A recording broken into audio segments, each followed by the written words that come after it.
Turbo Cam to the rescue. Yeah, we're live. It is 7:14. A little bit late.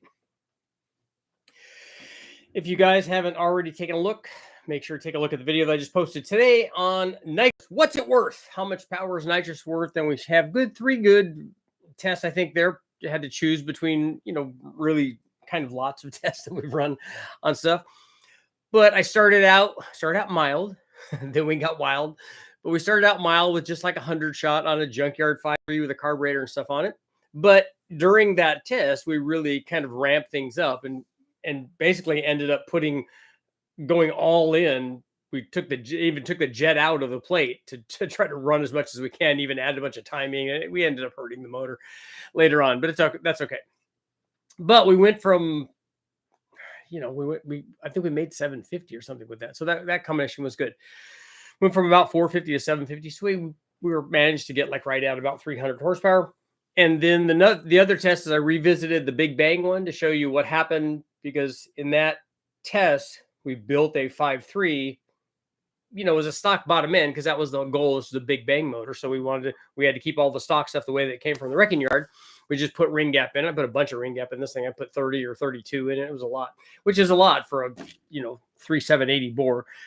But we put good heads on it and a good size camshaft, the BTR camshaft, and a high ram. And then we put two 4150 throttle bodies on it. And under those, we put Holley nitrous kits that were 2-stage. Technically, they're 3-stage, 3 kits each, because you could run one or the other, or then run both of them. So, and we had 2 of them. We had one on each, because the high ram that we had on here was a 2 4-barrel lid on there. So we had 2 of those.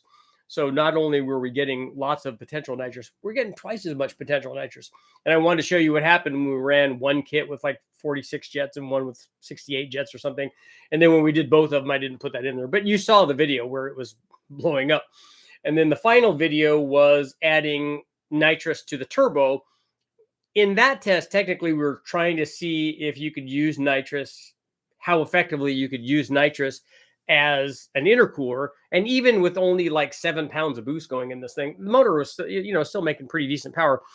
But even at 7 pounds, trying to use nitrous as the intercooler just doesn't work very well, because you have so much hot air going in and only a little bit of the super cold air from the nitrous.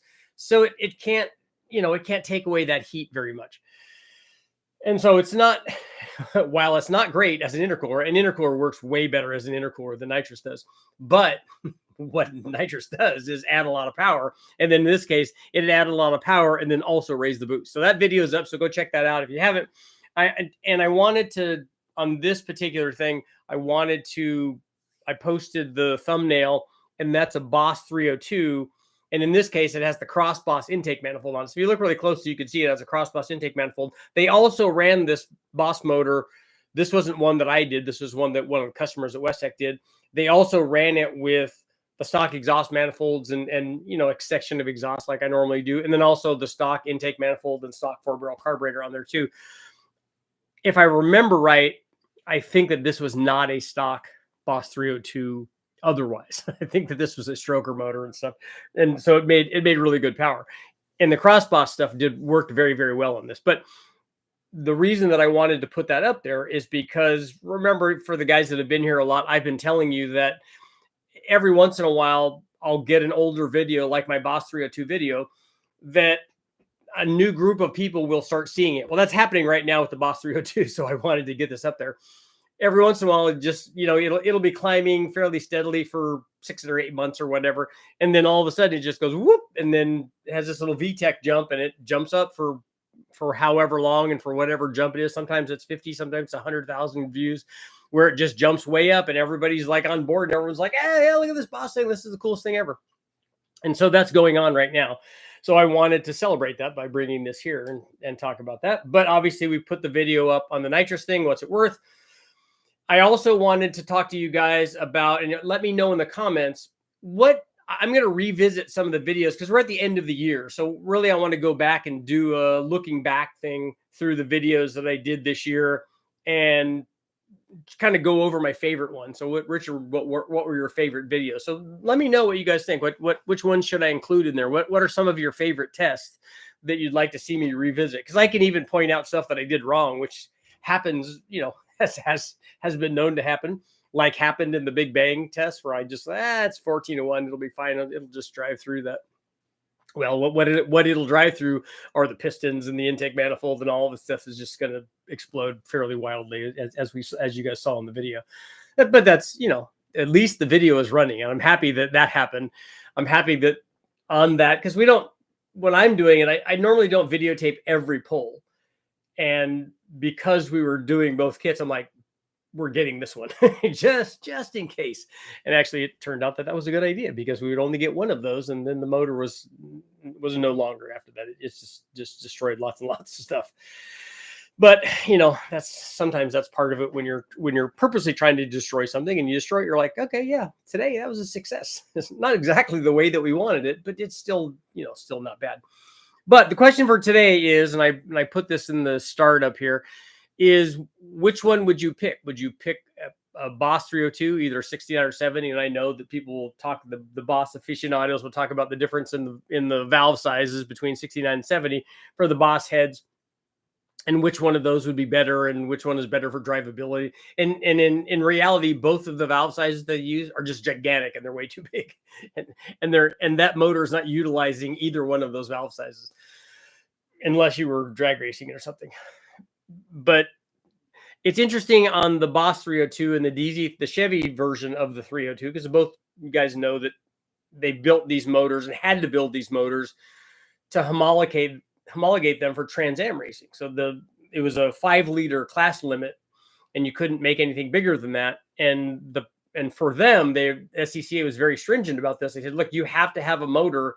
You can't de-stroke the 350 or the 327 and make that your production motor. You actually have to have a production motor. So not a big deal, but both of them were able to do that. For just our Chevy's just like, okay, great, we'll take the 283 crank, and we've got 4-inch blocks in the 327 and the 350. We'll just put that together and use our dome pistons and use the rods that we've been using. We got Fuelie heads, we got gigantic cams that we've already been running, and a dual plane intake manifold and the 780 Holley. All that stuff is that's just part spin stuff. It's really easy to put together. And Ford said, okay, well, we're going to do something a little more out there. We're going to do a Boss headed 302, a Windsor Cleveland kind of hybrid.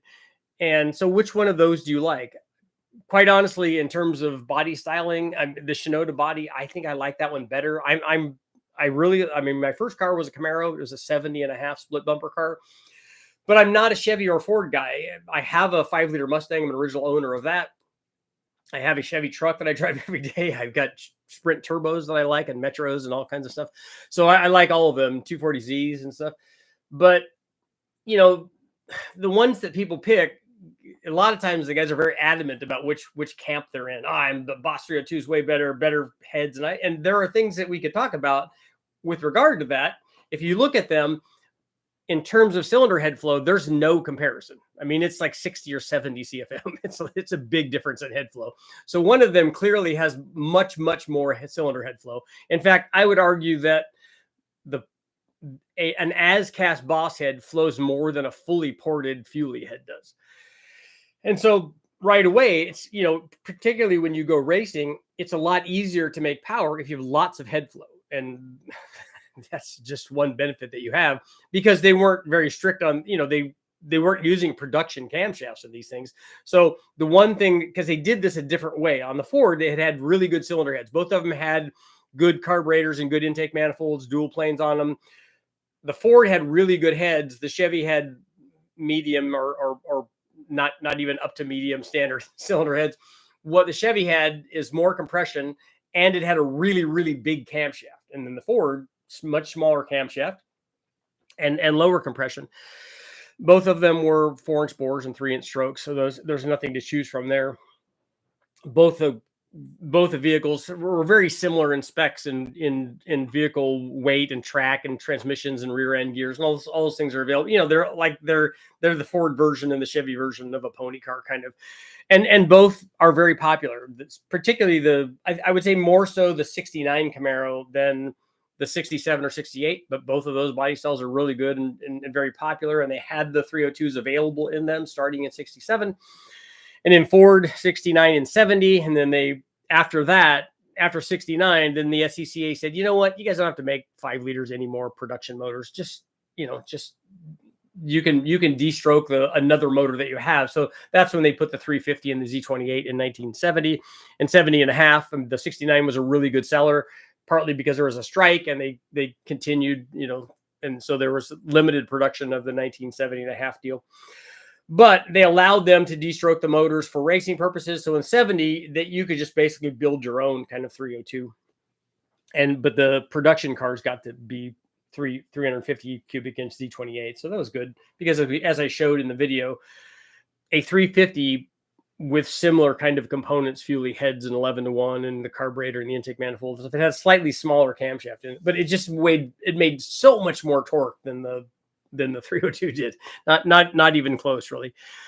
But the question becomes, are you for a lot of people are you a Ford guy or are you a Chevy guy? Which one of those guys are you? And if you identify as that, that's all fine. I don't think, and if you look at both of those, if you see both of those, if you're walking down the street or you're driving and you see either one of those drive by, like a nice, restored example of one of those, if that doesn't turn your head, then you're not really a car guy. I don't care if you're a Ford guy or a Chevy guy. If you just see something cool and kind of old school like that, anything, if you see a Hemi Cuda or whatever it is, you got to stop and go, yeah, you got to acknowledge it. You go like, oh yeah, that's really pretty cool.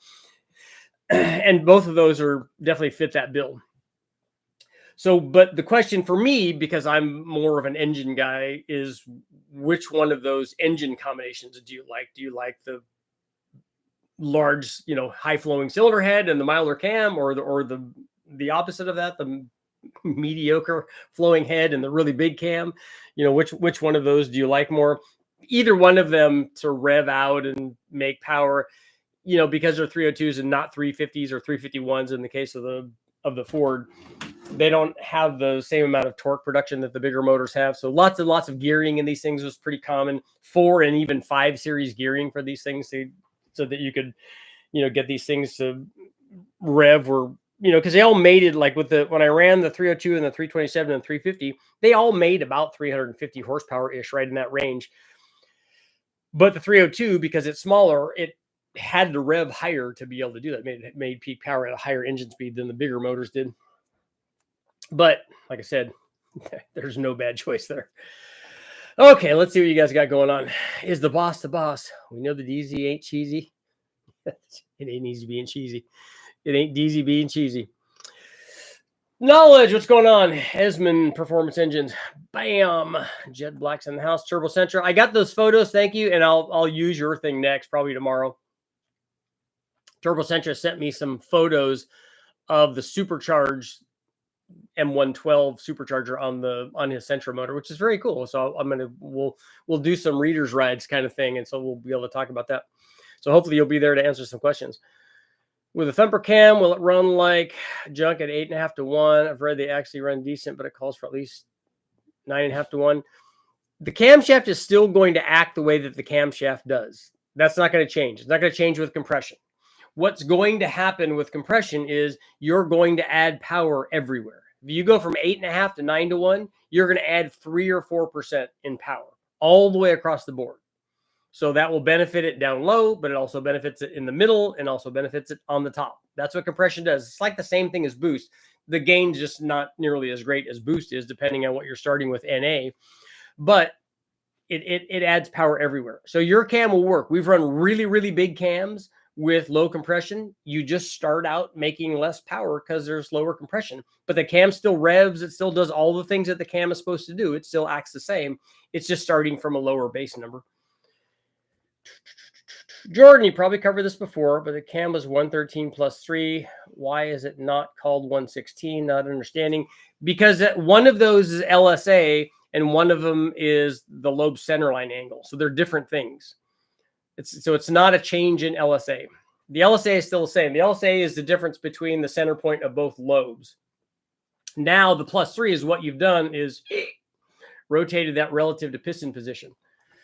Boss for the win. Greetings all. How about $215 MPI ProFlow XT intake test versus a dual plane. Where do you have a $215 MPI ProFlow XT intake manifold?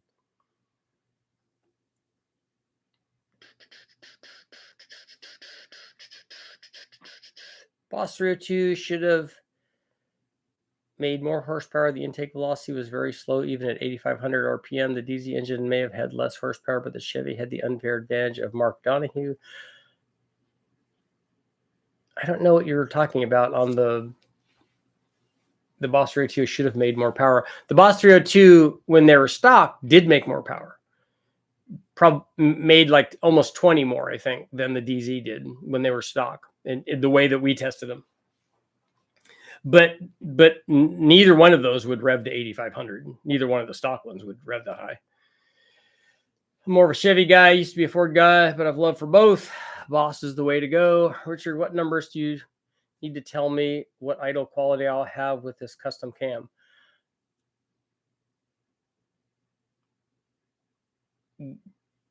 If you want me to take a guess at idle quality, give me the duration numbers at 50 and the lobe separation angle and the LSA. And also I need to know about the motor. What is the motor? What size is it? Is the most important thing. I would take either 302 engine and car package easily, but if I had a choice, it would be the Boss. I think if we look those up, I wonder if one of those sells for more than the other one. I wonder if a DZ302 Z28 sells for more than a Boss 302 does. CNN, I don't know what your thoughts questions is. The Boss ports as big as rectangular port big block Chevys. They are big. There's no doubt about that. But they neck down. Ford did that on their big blocks too, where they just wanted to make the opening gigantic, and they're like, yeah, after the opening size, we just lost interest on the rest of the port because it's a lot smaller.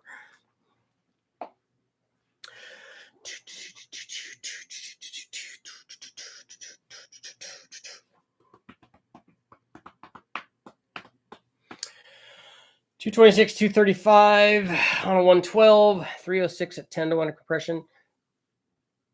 It's definitely going to have,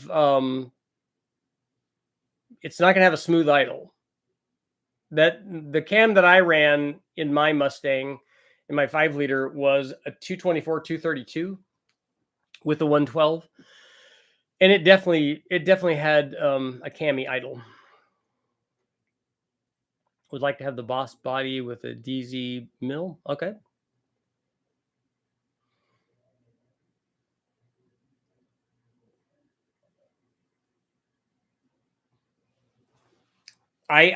Shelby, I drove my car around for, I can't remember if it was 65 or 85,000 miles like that.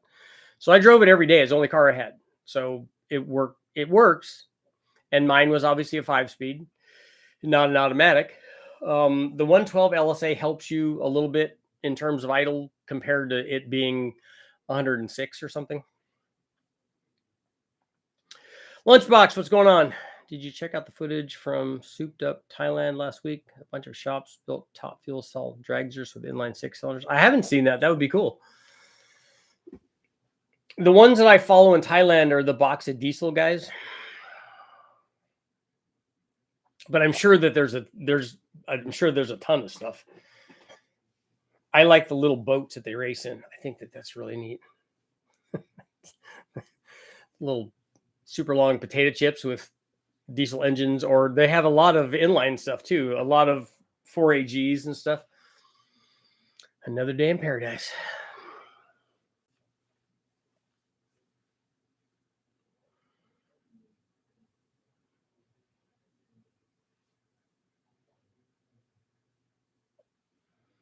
Any ideas what would cause the junkyard LS to have bad front main bearing and the first cylinder rod bearing? 325,000 miles running when wrecked, bent crank or low oil. You can check the crank, but it could also be that because they will go through with 325,000 miles. I know because mine's got 355 or something like that, and it goes through oil. and it burns oil. So if the oil gets low and the pressure goes bad, you could hurt something. But yeah, check and see if the crank is bent. Did they ever run a supercharger or anything on there? That's usually not as big a problem as it is with Ford stuff. Hopefully I'll be starting my L96 for the Summit Big Nasty Cam in the next couple of days. Very good. Very cool.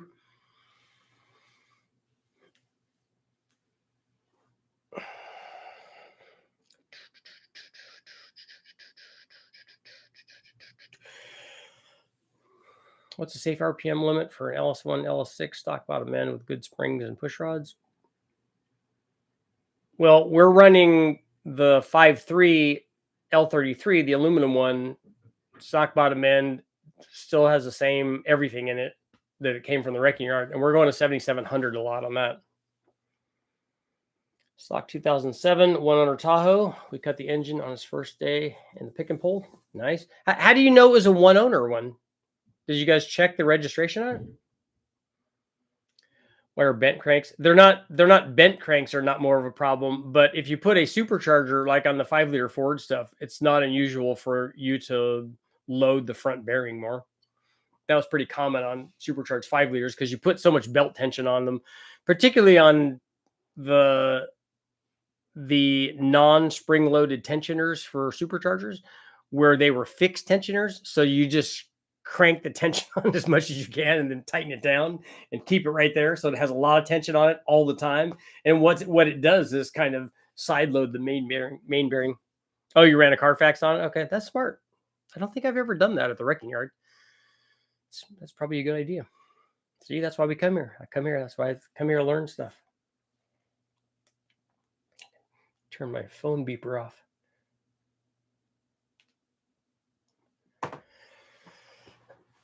Pretty good destruction video footage of a 2J. Oh, you hate to see the 2J stuff get treated like that. I would like to run one of those. I'd like to run one of them from because the ones that we see in wrecking yards are the ones from the like IS300s and stuff. We do see that stuff. Naturally, we don't see any turbo supers there. But the other ones would be fine.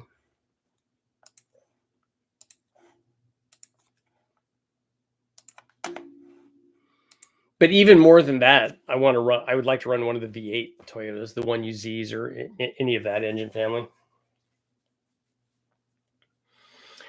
Richard, how old were you when you got into this?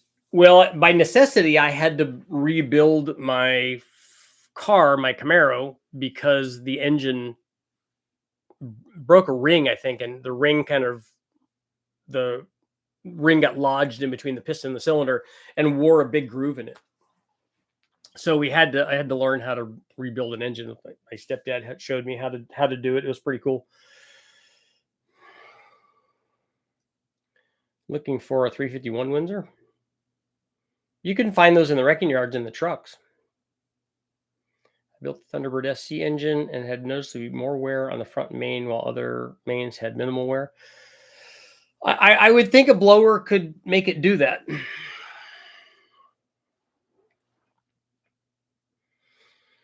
I mean, in extreme examples, and I think that the factory did this too on the 03 Cobra. Didn't they put a brace on didn't they put a crank brace on it? I thought that they did to probably stop that from happening. And on those, it was better. And on most later factory supercharged things, because they had a spring-loaded tensioner. So it wasn't nearly as tight as we used to run those Vortec ones. Those were a lot. We used to refund those things pretty good. And yet we had to make you had to have a special flat wrench so that you could get back behind the belt, because that 1/3 bolt that you're using for the tensioner to get it lined up,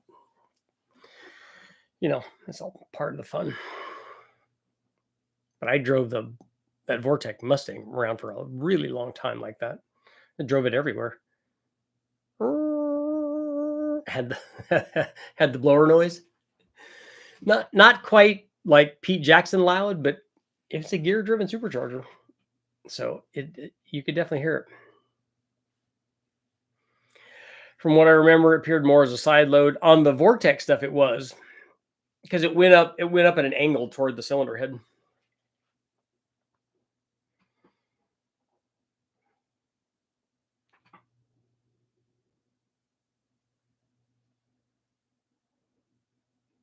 That's why maybe driving the supercharger off the front of the snout so that you're not loading that. Maybe that's a better way to go.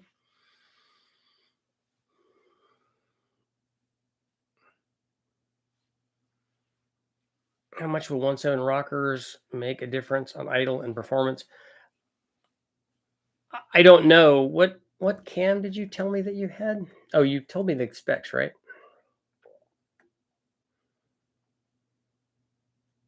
You didn't tell me the lift already. Does the thing already, if it's a 226, 235 cam, I'm guessing it already has mid 500s lift, right? I don't know that I would put 1.7s on it. 1.7s will change the duration a little bit, and it probably will hurt idle a little bit. So, but not nearly as much as obviously the cam does. John, so glad to see you're selling parts. Me too. I, after 30 years, got tired of sending everybody to somewhere else. Here, go buy your stuff over there. And having people ask for this. Hey, why don't you just put this stuff together so that we know where to get it? And it's stuff that you've tested so that we know that it works. And so that's happened. Should I use stock LS rod bolts, or will I have bearing clearance issues? I know with main studs require the block to be line honed, and they generally advise rod resizing with rod bolt changes. Yeah, I wouldn't ever recommend you change stock LS rod bolts. If you feel like you want to put new stock ones in there, I guess that's okay. I wouldn't ever put we don't ever put ARP rod bolts in any of the factory rods, because if you do that, you're going to have to remachine them. You have to resize them. And that's not necessary. That's a lot of work to go through for a stock rod. The rod will break before the rod bolt before you have a rod bolt problem. So on all the big bang motors where we were making like, 12, 13, 14, 1500 horsepower, and something breaks, it's a piston or a rod. It's never a rod bolt. And on this stock bottom end thing, 7700, it's got 500 pulls on it. Not all at 7700, but it has 500 dyno pulls on it in addition to whatever it had coming out of the vehicle that it came out of. So rod bolts are not something that I would put in a stock rod. Have you ever run an additional injector? I have on older stuff, but not anything modern. I work with a guy who has a 03 SVT Cobra with 4,000 miles on it. Got a broken arm at work and never drove it. The car is mint and just sits factory everything on it. I like those cars. I like those cars a lot.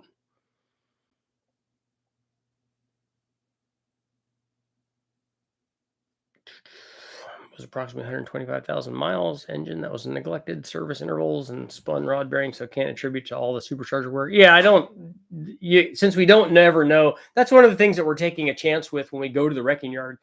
You get an engine, you have no idea whether the guy was like, okay, I'm going to maintain this thing like 3,000 miles, religiously going to change the oil. If they do that, the motors last a long time. Or it's a knucklehead that only looks at the oil if the oil light goes on, when really you're down to a 1 quart or a quart and a half. I think it's not very much. Just finished putting a new belt on my clothes dryer. What did I miss? Nothing. We're just hanging out, bench racing, doing good stuff, having fun, being amazing, being part of it all. Yeah, we're talking about Boss 302s and DZ302s and nitrous and turbos and, cool stuff. That's one thing I didn't think about. If I run the Metro at Bonneville, well, not if, when I run that, I'm going to run that motor, definitely. In a fuel class, I can also run nitrous on it. So you can run a turbo with good fuel in it and nitrous if we wanted to do that. So if you had like a 200 horsepower motor and we put like a 50 shot on it, that would be fun. That would be a good little combo.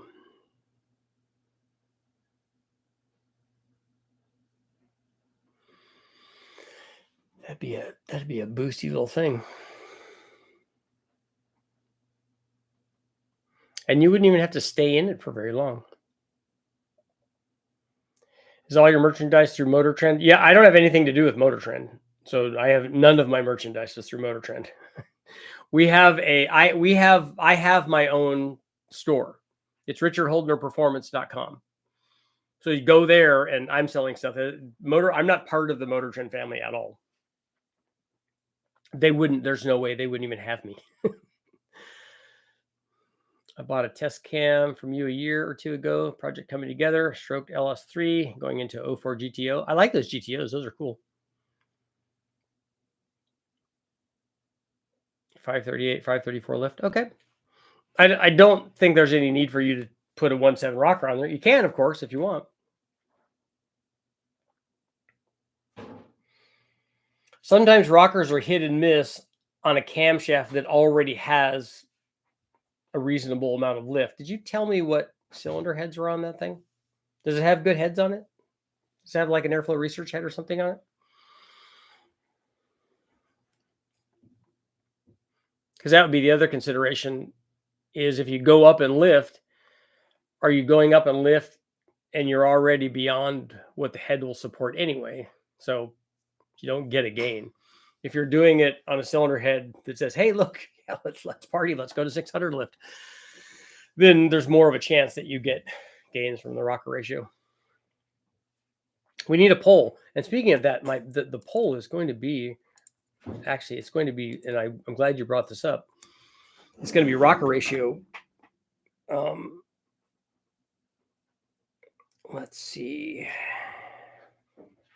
Okay.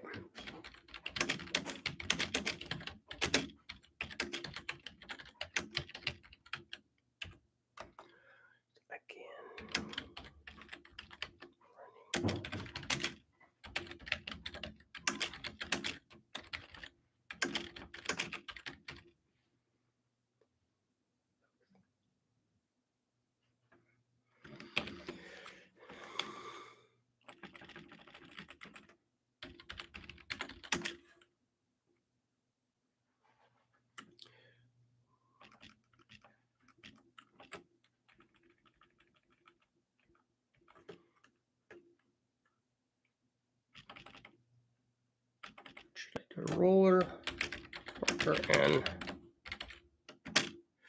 okay, poll for tonight. Should I do a roller rocker and ratio test again, running just intake rocker, just exhaust, and then both? Is that the poll? Is that the test that you guys want to see? And then I'm assuming that that's going to be 100% yes. If that's the case, what engine family should I do that on? What engine family? Let me know that in the comments. Let me know which one you'd like to see. The rocker test, all the videos I've done on rocker stuff have been really, really popular. Guys want to know what that does. And the ultimate thing would be to do that on a stock cam, and then also do that on some other kind of not stock cam. So you could see, hey, it either has more of an effect on a stock cam where we had other things, like we had a 302 Ford and we had airflow research heads, we had a good intake manifold, like a dual plane or whatever it is. And then we had stock cam in it, and then we did the rocker test on it with a stock cam, and then eventually got rockers on the whole thing. That's a combination that would want more camshaft. So you'd think that would respond to rockers because you're giving it part of what it's asking for. It's, the rocker doesn't give it a really big change in camshaft timing, but it gives it some. And so you'd think that would respond. By contrast, maybe if we had that same combination, 302 Ford, airflow research heads, good intake manifold, but already had a cam in it, like we had that Extreme Energy 274 cam that's already mid 500s lift. If we then added rocker ratio to that and did the test the same way, intakes, exhaust, both of them, we already have a cam that already has lots of lift. Would we be less likely to see a gain from that? That's the kind of questions that I have when I'm doing this stuff. So let me know what you guys think. An LS, of course. It doesn't have to be an LS. It could be a small block Chevy. It could be a big block Chevy. It could be anything. You want to run nitrous for the full timed mile? No, I wouldn't do that. And it would be the short course for the sprint would be 3 miles. And so we wouldn't be on the nitrous, obviously, for the whole 3 miles. And I don't even think I would need to do it going through the whole mile. I don't know that I would want to be on it for that long. Same place I got the cam, I guess. I figured you were associated with Motor Trend based on your content and connection with Westech. No, and Westech isn't necessarily associated with Motor Trend either. Motor Trend has gone there to do testing at Westech, but Westech is a separate entity from Motor Trend. Motor Trend just did testing there and paid Westech to do testing there. Let's see, LS, of course, 351, big block Mopar. Pick something that doesn't flow well. An LS would be fairly predictable. I don't know that an LS would be predictable. Like I said, particularly if we did it with a stock, because I think that the cam is going to be the determining thing. I don't think the cylinder head is going to determine that. Although, again, if we look at a small block Ford and we didn't have good heads on it, would it be less receptive to something with a stock E7TE head on it? Do the rocker test on a small block Ford and an LS. Are they different? Lots of stuff. Lots of things to consider. Have you run LPG? I have not. It's definitely going to be the cam that decides it all. That's kind of what I think. But the cylinder head also would,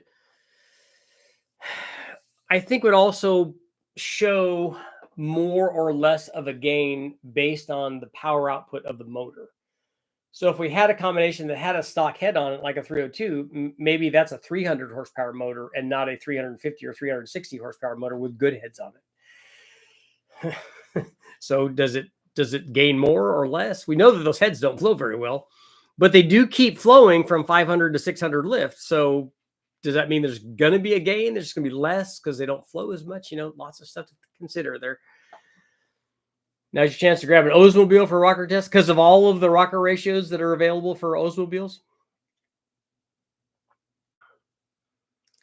That's exactly what I mean, because the stock head is obviously going to be different from machine or aluminum head with bigger everything. Do an LS first, then if it has interesting results, views, do others. Yeah, you could do that. I'm trying to think what test motors I have that we could do. Well, I have lots of LS test motors, so that's not a big deal. I have a small block Ford. I haven't, a small block Chevy. I think we have a small block Ford I could do it on. We had a W140 M104 3.2 on the dyno. You just got to say that it's a Mercedes 6-cylinder and give me the displacement. No, the 3.2 is enough of a displacement, I guess. Doing injector testing, 210 wheel horsepower. The owner clicked on the LPG system and it was 280 the next run. So why would the liquid propane add horsepower? Does it do it like E85 does, where? Because I haven't ever run liquid propane. Just curious about having a 226 235 lift with the cam, changing the rock ratio. Would it make the cam more lopey? I'm building a cruiser. I want to lope and sound good. It's already going to sound good. It's already going to sound good because of the duration that you have. The lift is not really going to change that. The way that the rocker would change the idle is that it's also going to change the duration by 1 or 2 degrees. Mopar 360. I do have a Magnum.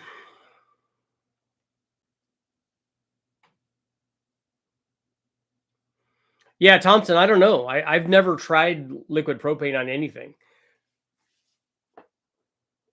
I don't know if the caloric content is different on a liquid propane. The only thing I know is I think that the octane is higher, and so guys can run more boost or more timing, or maybe they did that. What carb is sufficient for a 351 Cleveland? What is the power output of the 351 Cleveland? Because the displacement doesn't mean anything to me. I don't agree with the displacement thing, the displacement rating for carburetors. I don't think that that's accurate.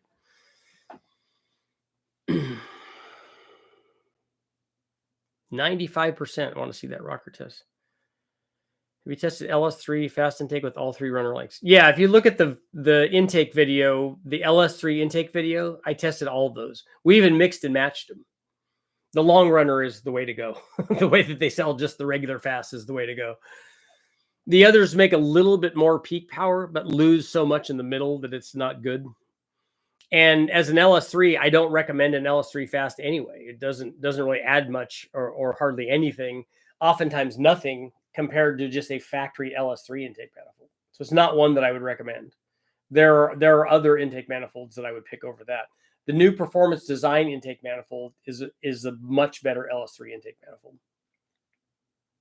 And then if you want higher, power at higher engine speeds, then there are other choices, high Rams and Super Victors and all kinds of stuff.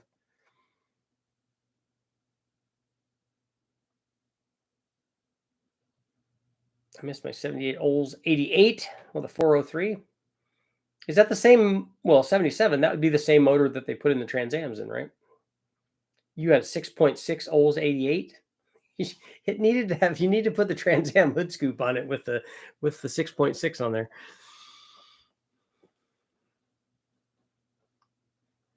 I remember seeing a few of those on full-size cars, or at least mid-size cars, in the movie Smokey and the Bandit. Now, did Pontiac actually make those, or did they just do those for the movies? Because I thought that was cool that they had the shaker hood on some of those. So Pontiac people, let me know. Obviously, I'm talking about Trans-Ams, but it would be cool because you have the Trans-Am motor on your Oldsmobile.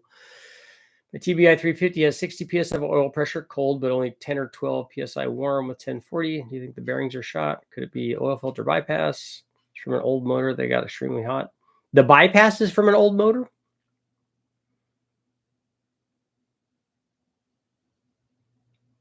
How many miles does the motor have on it?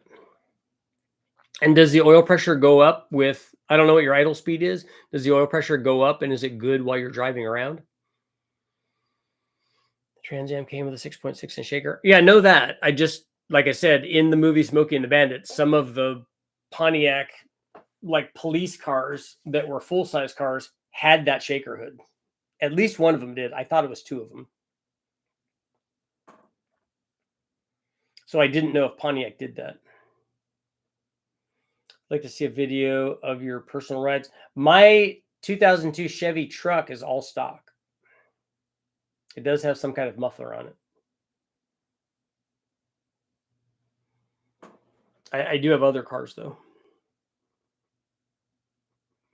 Have a 85 Dodge Omni GLH with a GLHS swap in it now. A 71 240Z, an 88 5-liter Mustang.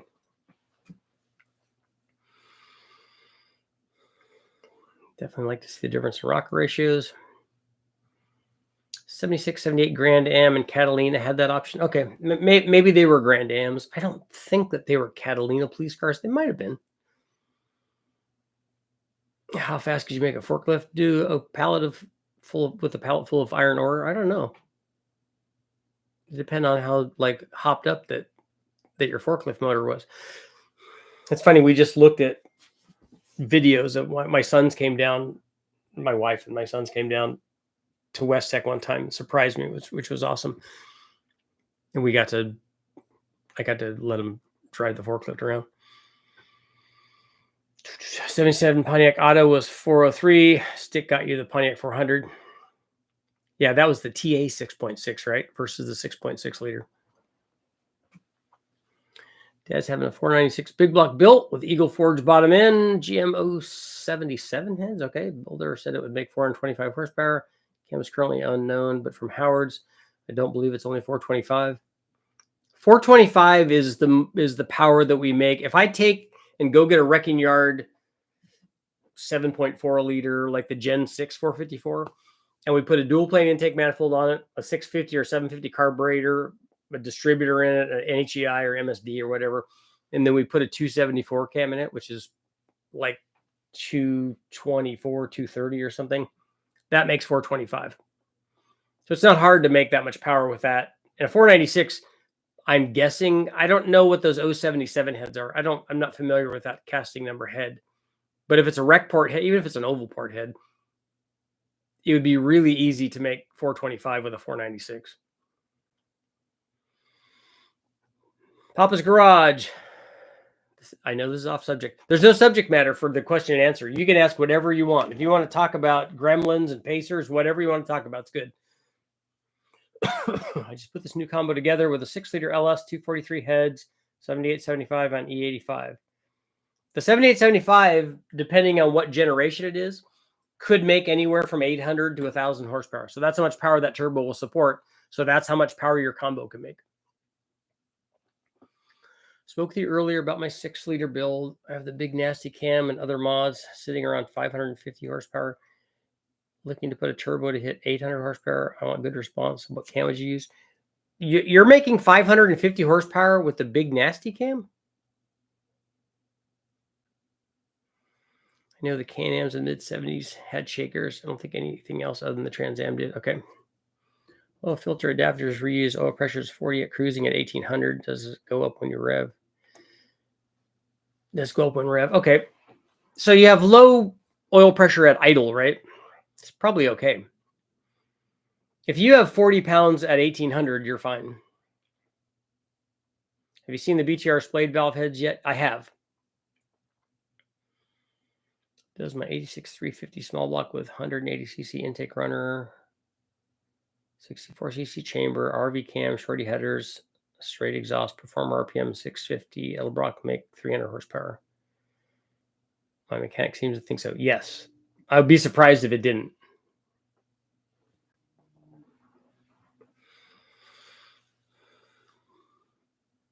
I don't know what cylinder heads you have. I mean, you're saying that they're 180cc intake runners, but what heads are they?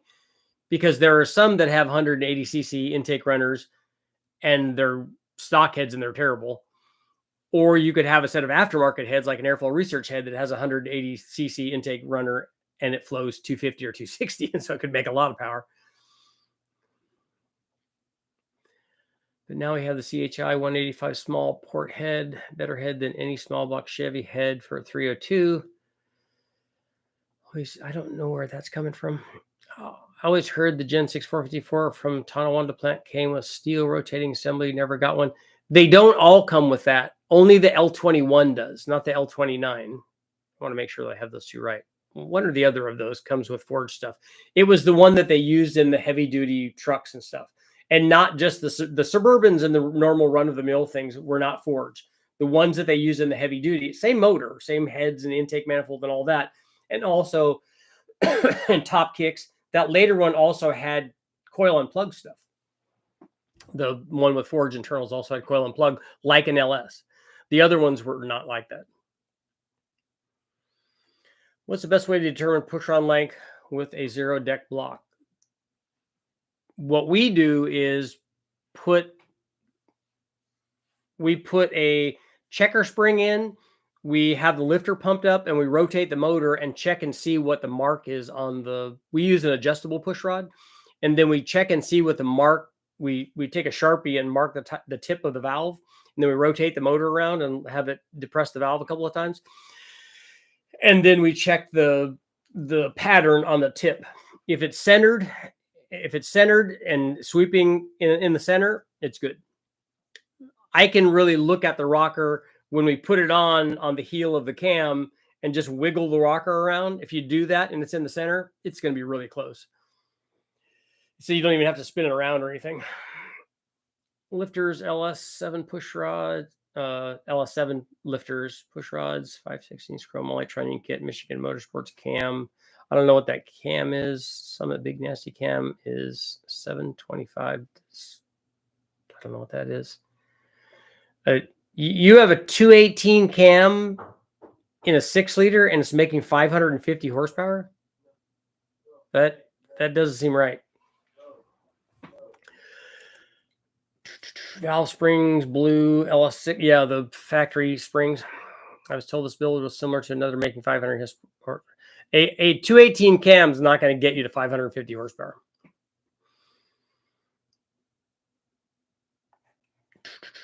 What heads are on this thing?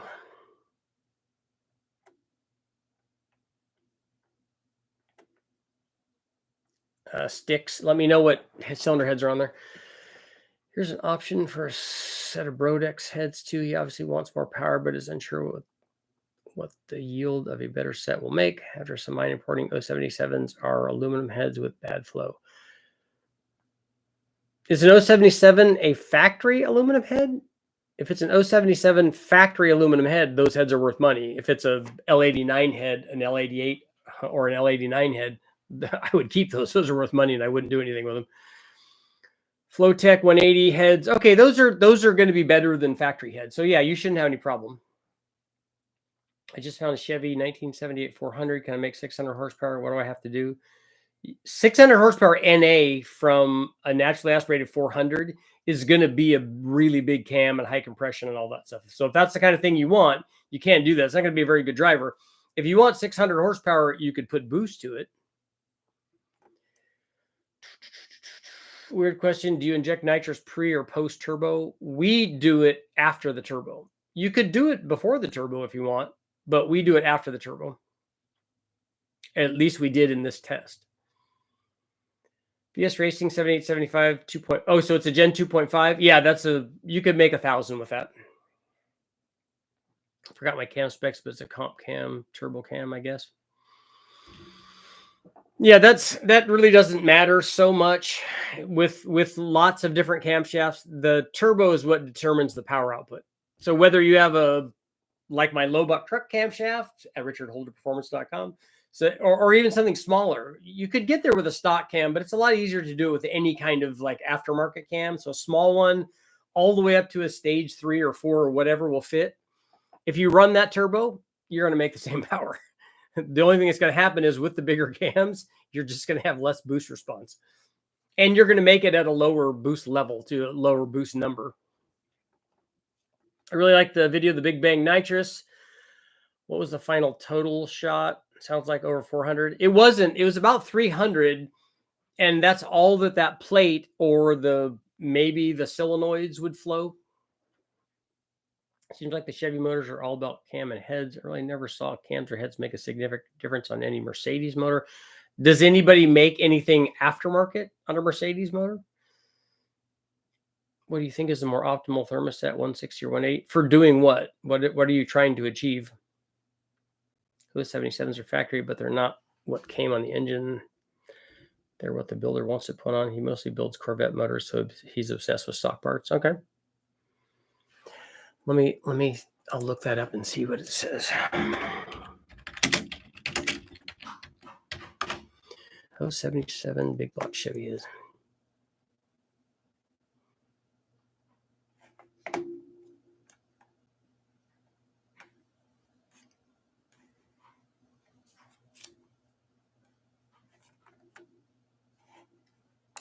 Those are factory aluminum heads. You should not run those.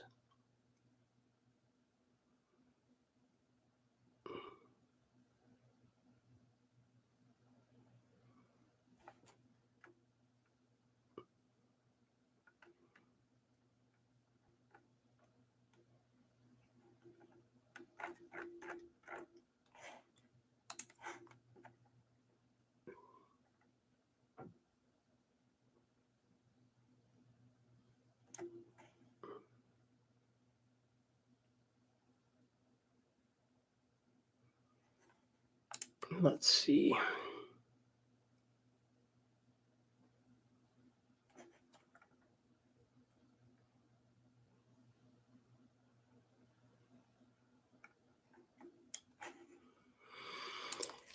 Yankos. Wow.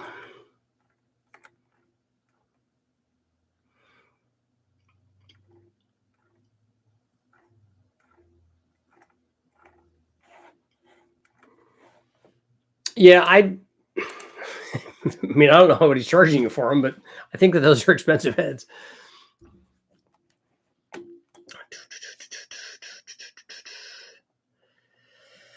How much horsepower can you get out of a stage 2 cam for a 6.1 Hemi? I think I have Hemi cam stuff up on the videos up on the channel. I'm thinking that I don't know. You'd have to tell me what the specs are on the cam, I guess. But Hemi cams compared to a stock one gain quite a bit of power. Be not unusual for you to get 50, 60, 70 horsepower from a camshaft. Sticks, did you ever tell me what cylinder heads you have on there? LQ4 Gen 4, 799 heads, and a Trailblazer SS. Okay. And a 218 cam? You're going to be way closer to 500 than you are to 550. Let me see what kind of small cam we ran on here. I think we did. Rec port 6.2.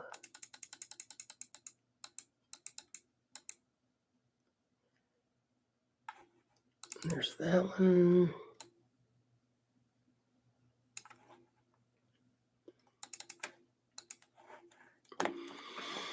So with a much bigger camshaft, 799 heads on it, which is the same as a 243, and a 231 camshaft in it, it made 522.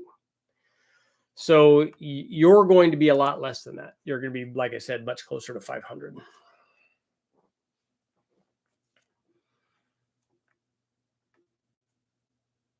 Can you give some insight on vacuum and timing? I have a 347 Brodix head, comp roller, 292, and I'm only making about 6 inches of vacuum. That seems about right. A 292 cam is pretty big for a 347. What's the safest max duration on intake and exhaust side with a stock converter? Flat tap at small block Chevy. I'm looking for around whatever lift. I'm not sure about duration. What is the what is the motor? What is the what are the heads and what kind of power are you trying to make? Let's go with that. You can't do max duration for a stock converter. You can't do that because you have to look at valve events. Are you stuck on the 110 LSA? Do you want to adjust that around? Because with more duration, if you go wider in the LSA, you can improve idle quality and you can improve stock converter usage. So I'd be more interested in helping you decide what kind of power output you want. And then what is the rest of the thing? What size is the motor and what are the cylinder heads and what's the intake manifold and all that?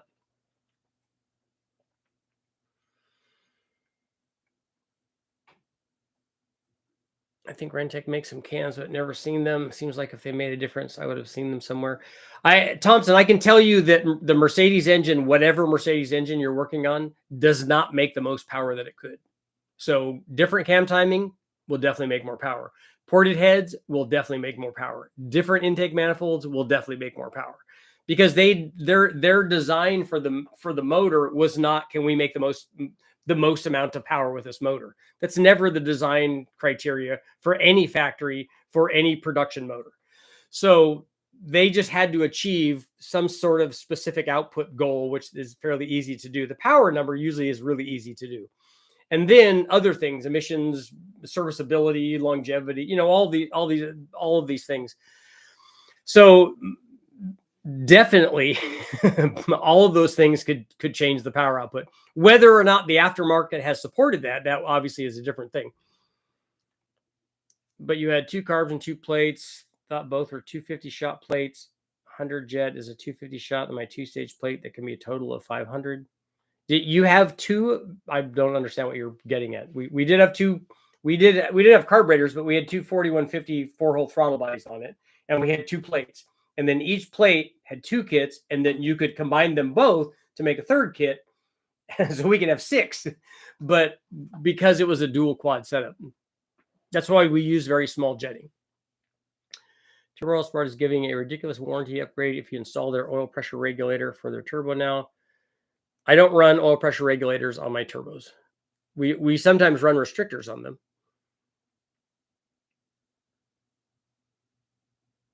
The nitrous test on LS turbo is cool. Be interesting to try the nitrous on a turbo that maxes out at 600 horsepower. Well, which side are you maxing out at 600 horsepower? Are you maxing out the compressor side of that? In which case, you're probably not going to do much. Are you maxing out the well, I can't say that. I don't really know what's going to happen. I can tell you one thing that's going to happen is the exhaust back pressure is going to go way, way up. I know that for certain. You'll still gain power with nitrous because nitrous has its own oxygen molecules. So you definitely will gain power. You're probably not going to see what we saw by an increase in boost pressure though. If the turbo compressor side is maxed out, it can't go up anymore because unless you overspeed the turbo and break the turbo. For a turbo system on this, what cam would you run for a turbo setup in order to make 800 horsepower? Well, there's about 17,000 different cams that would do that. So it doesn't matter the power output. The turbo and the power output are the last things to consider. The other things that you need to consider are what do you want the cam to do? Do you want to work with a stock converter? Do you want to idle nice? Do you want to drive nice? You know, what are the other things you want from the camshaft? And then we'll get you a camshaft and it will also make 800 horsepower with the right turbo because they all will. Maybe put my low buck truck camshaft in there. If you wanted to make 1,000, you could make 1,000. If you want to make only 800, you can make 800 or 600 or whatever the number is. That's just boost. That's just, okay, if I was making 500 and now I want to make 750, boom, 7 pounds, I'm there. Unless you're trying to do this on pump gas, then it's going to take more boost to be able to do that because you can't run enough timing and stuff. What does brake specific fuel consumption mean? It means how much fuel you're using to make the horsepower that you're making. I was looking at my data sheet. It was 0.462 at the end of the test. That's good. That's fairly efficient. I'm assuming that that's an NA motor then. 496 is being made out of 2-bolt main block and the builder is converting it to 4-bolt. I think it would be cheaper to buy a 4-bolt block from Dart with the machining already done. I don't know what he's charging you to do that conversion. For the power output that you're talking about, I would just run a 2-bolt. You know, it doesn't need to be a 4-bolt. That's you're not at a power level or an RPM level that you need to be concerned about that. We've run way more power than that on 2-bolt stuff. So that's not an issue. I don't know what he's charging you versus what a Dart block would give you. A Dart block would allow you to make whatever power than you would want later on if you want to add turbos to it. But I don't know if you're going to do any of that. Michael, thank you. Did you have a question? The quote for the 425 horsepower 496 was 10,000. Seems like a lot. That seems like way more than I would want to spend on it. Some of the Series inline 6 Mercedes builds, we will double up the valve springs so we can get higher RPM. We can get the M104 to 8,500. As far as port and polish, we saw 20 horsepower. Okay.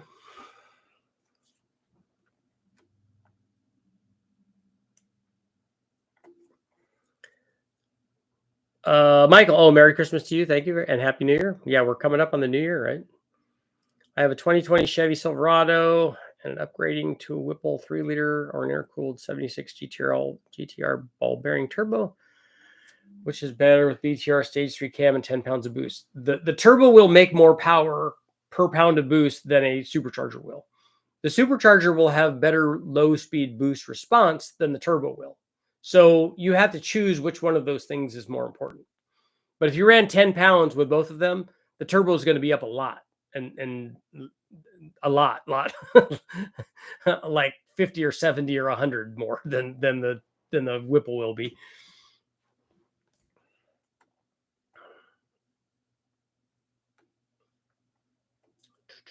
A6 flat tappet single piece rear main block and bottom end, Flowtech 180 heads, Performer RPM. Yep.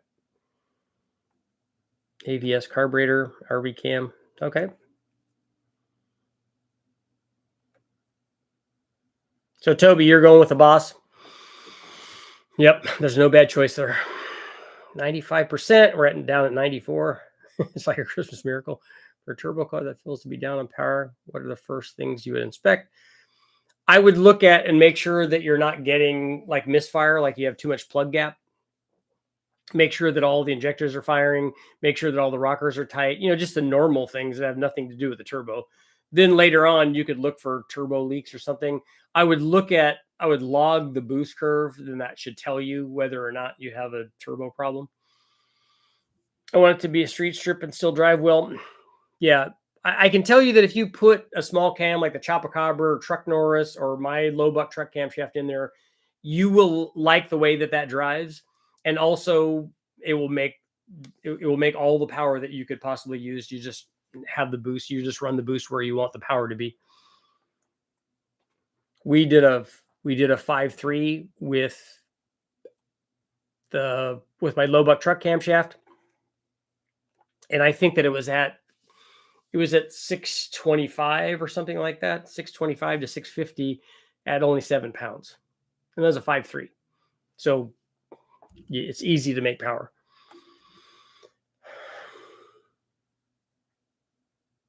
Richard, I've got an investment opportunity. I'm going to create a before market that will run to the aftermarket after absolute. You're just getting in before them.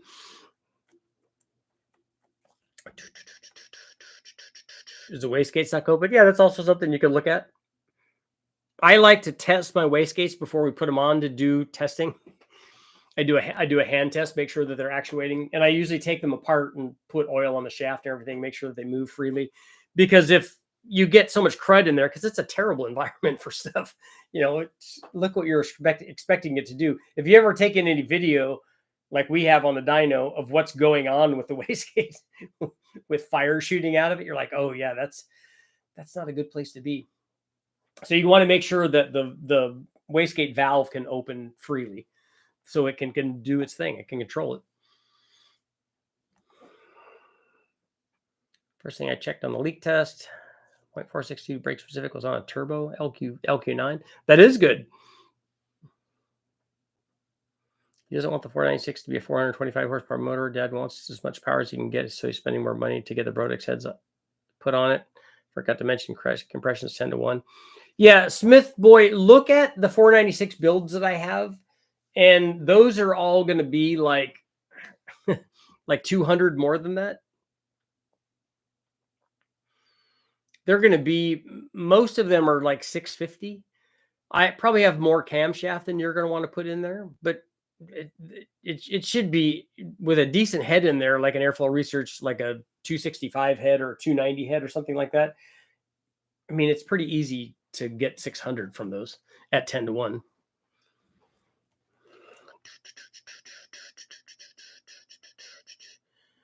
Did you see Cleater run Eagle on a hub dyno? I saw it. It was popping wheelies, right?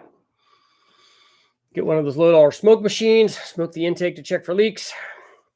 They stick open from exhaust slag. Yeah, they get buildup on the valves, and that doesn't want to go in the what's essentially a valve guide. I just want a great street cam that still works with the stock converter, but matches the flow of the carburetor intake and heads. Camshafts don't do that. They don't match flow of heads and stuff. That's a myth. Camshaft just is going to dictate kind of where the power curve is going to be, along with the intake manifold. What's your recommendation on? I just want a street cam that still works. GM, did you tell me what that motor was? Did I miss that?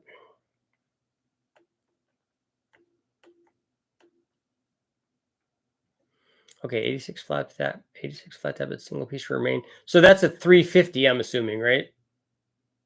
And not a 305.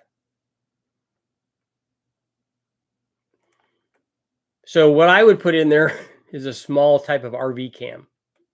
I'll put like a 218, 224 kind of camshaft in it. Even a 212, 218 camshaft in it. It's going to drive really well. It's going to have a bunch of torque. You're going to like it. And it'll work with a stock converter. Single turbo DZ302. You could do that. It's really high compression and not a really good dome design for that. I think I'd rather have a flat top on there, but yeah, you could do that. His goal for the car is always 500 horsepower. He's disappointed that the power estimate was low from the builder. Yeah, it'd be hard for like 500 horsepower is 1 horsepower per cubic inch. You could do that with like stock heads and stuff. That's not hard at all.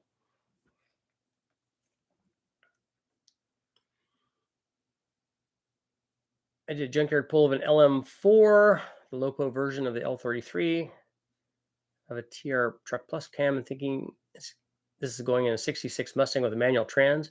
That should be good. That should be fun.